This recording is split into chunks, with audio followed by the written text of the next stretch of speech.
Pada video kali ini saya akan melihat sebuah gergaji mesin. Karena sebelumnya saya penasaran, gergaji apa sih ini kok ketika kerja kok cepet banget. Akhirnya saya lihat-lihat di Shopee, ini untuk ukuran yang 8 in. Ada yang 1.800.000, ada yang 1.500.000, ada yang 1.400.000. Itu tergantung merek guys. Karena saya penasaran banget, akhirnya saya lihat video. Ternyata gergaji mesin ini dinamakan Bansu. Seperti apa ya guys kerjanya? Dan alat-alatnya apa aja guys? Oke guys, simak videonya guys. Itu adalah salah satu contoh guys di atas. Ini untuk tipe. Untuk kualitas dari bahan untuk kemiringannya ini oke sih ya, tebel. Tapi sayang hanya ada satu pengunciannya sehingga dia berasa agak goyang aja ya bagi saya ya.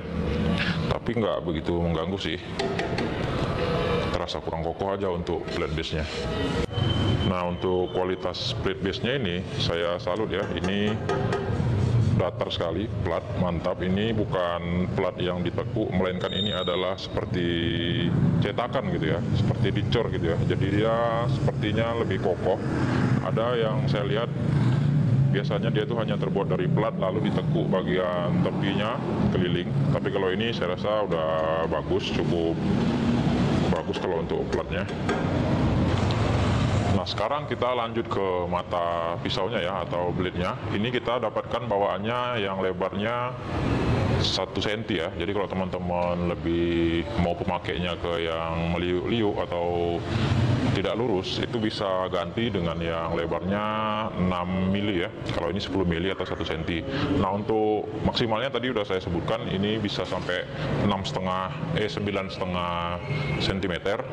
Jadi kalau 9,5 cm itu ini untuk kapasitas maksimalnya. Dan kita kalau pakainya nggak sampai 9,5 cm, ini bisa kita turunin ya dengan cara ini ada putarannya.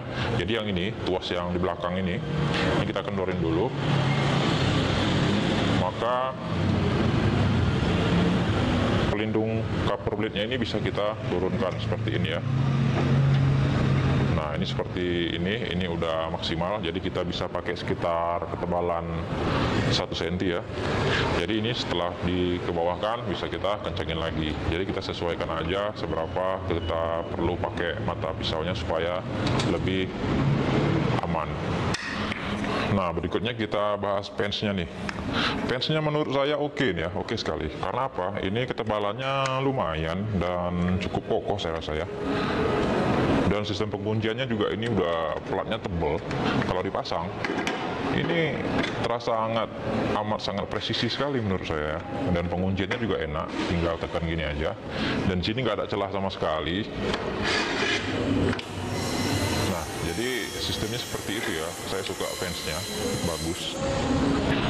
Nah sekarang kita lebih ke arah dalamannya ya, atau bagian dalamnya. Jadi untuk membuka covernya ini kita tinggal putar ini aja searah jarum jam. Ini bisa kita buka. Dan untuk build quality penutupnya ini saya rasa cukup oke ya, tebal. Jadi kalau tadi saya tes dengan menghidupkan mesinnya itu nggak ada bunyi sama sekali dari suara bodinya. Dan kita bisa cek juga ya, ini bagian dari rangkanya juga cukup oke, cukup rapi ya las-lasannya ya. Dan ini bagian rodanya ini terbuat dari babet, saya rasa cukup berat. Nah kalau kita lihat bagian bawahnya ini juga bisa kita buka ya, sama seperti yang di atas tadi. Nah jadi jalannya itu seperti ini mekanismenya. Teman-teman bisa lihat ini dari dinamo belakang langsung ke roda bawah. Jadi roda ini yang memutar sampai ke atas. Nah, jadi seperti itu ya mekanismenya ya. Dan di sini juga terdapat lubang penyedot debu ya. Ini tembus ke belakang. Jadi teman-teman nanti dari belakang bisa sambungkan ke vacuum cleaner. Jadi cukup aman kalau untuk masalah debunya. Nah, sekarang kita masuk ke bagian bagaimana cara mengencangkan atau mengganti blade-nya atau mata pisaunya. Jadi di sini teman-teman bisa buka cover blade-nya yang bagian dalam. Ini. seperti ini ya. Nah, jadi dia udah terbuka semua untuk bagian mata pisaunya ya, dari atas ke bawah, dan teman-teman bisa kendorin pengunci yang bagian atas. Ini fungsinya untuk ngencangin ya. Kalau kita putar ini bisa lebih kencang karena rodanya yang atas akan makin naik ke atas. Jadi dia secara otomatis blade-nya ini akan lebih kencang. Untuk mengendorinya gitu juga, untuk membukanya ya, tinggal kita kendorin sekedar-kendornya, lalu blade-nya akan otomatis ini akan terlepas dan bisa kita lepas, kita pasang kembali. Nah, itu untuk tutorial pemasangan dan melepasnya. Nah, untuk settingnya beda lagi ya. Untuk settingnya teman-teman bisa lihat di bagian samping. Ini ya, di bagian samping. Di sini ada setelan. Setelan ini fungsinya apa? Kalau teman-teman lihat ya, ini untuk mensejajarkan roda atas dengan roda bawah. Bayangkan kalau dia posisinya tidak sejajar atau miring seperti ini ya, maka apabila blade-nya mutar, dia akan keluar. Jadi contohnya seperti rantai ya, rantai sepeda motor atau sepeda, dia itu harus sejajar antara roda as depan dan roda as belakang supaya dia itu bisa memutar secara beriringan. Kalau sampai ini nggak sesuai, nggak sejajar, maka dia akan mudah lepas atau keluar-keluar ya untuk blade-nya. Jadi ini kita sejajarkan supaya tegak lurus. Di ini bisa kita atur. Ini kita kendorin dulu, ini pengunciannya bagian dalam.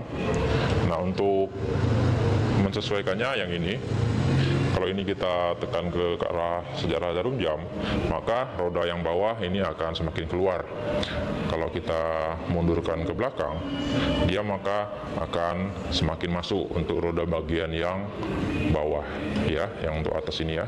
Dan apabila sudah sesuai, ini tinggal kita kencangin aja.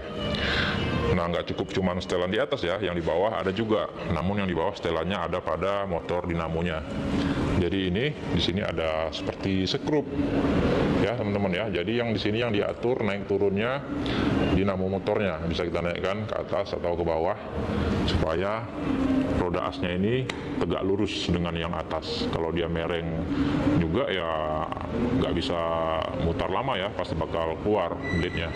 Jadi di sini bisa teman-teman atur, bisa teman-teman naik turunkan untuk pengaturan di motor dinamonya. Nah, untuk settingan yang lebih spesifik lagi tentang mata blade-nya, ini teman-teman bisa lihat ya. Di sini ada bearing bulat, dan di sini mata blade-nya. Nanti kalau kita pakai waktu memotong, maka otomatis kita akan dorong dan blade-nya ini bisa mundur. Kalau dia mundurnya terlalu banyak, itu bahaya ya, bisa lepas dari jalur roda putarnya tadi. Nah, untuk men-settingnya supaya dia jangan mundur dan keluar dari jalur, di sini bisa teman-teman setel, kendorin. Nah, ini. Jadi bearingnya bisa maju mundur ya, seperti ini teman-teman ya. Nah, seperti ini. Jadi teman-teman bisa setting, nggak mesti kena ke blade ya, hampir kena ya, nggak masalah ya, karena nanti waktu kita dorong dia akan membatasi supaya blade-nya itu nggak mundur dan nggak keluar dari jalur roda. Setelah seperti ini kita kencengin. Ini sangat penting ya teman-teman ya. Nah, seperti ini. Jadi nanti waktu kita dorong blade-nya, waktu motong dia akan terbatas oleh bearingnya tuh ya, bearingnya ikut mutar ya. Nah, untuk setelan yang bawah ini untuk penjepit mata bawah, ini tinggal sesuaikan aja nanti, ini udah sesuai. Nah, di samping itu ada setelan lain lagi ya di bagian depan. Nah, jadi teman-teman bisa lihat ya, ini bagian depannya. Di sini ada setelan kunci L-nya juga. Jadi itu fungsinya adalah untuk menjepit mata blade-nya supaya jangan terlalu lari ke kiri ataupun ke kanan. Seperti itu ya, nggak perlu terlalu mepet, seperti itu aja, itu udah pas. Supaya jangan terlalu lari aja. Kalau segini udah pas, diberi jarak ya. Nah, untuk bagian roda bawah juga nih ya, ini juga mesti di setel supaya dia nanti blade-nya nggak mundur ke belakang. Ini bisa teman-teman masukin kunci dari sini, ini bisa di setel, dikendorin. Lalu bearingnya itu dimajukan, nah sampai hampir mengenai blade-nya ya. Sampai kena pun nggak apa-apa, asal jangan terlalu keras. Jadi seperti ini. Jadi kalau dia nanti berputar, dia akan menjadi penahan supaya jangan terdorong ke belakang. Seperti ini ya. Nah, kalau udah seperti ini, udah oke ya.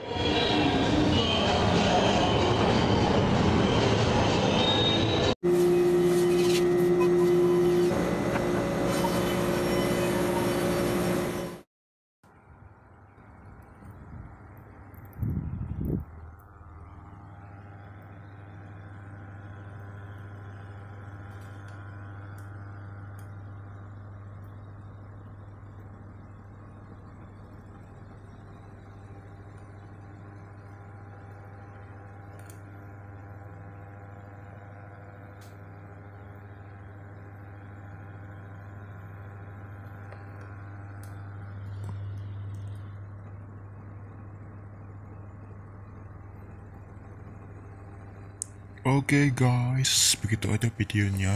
Semoga bermanfaat. Jangan lupa subscribe.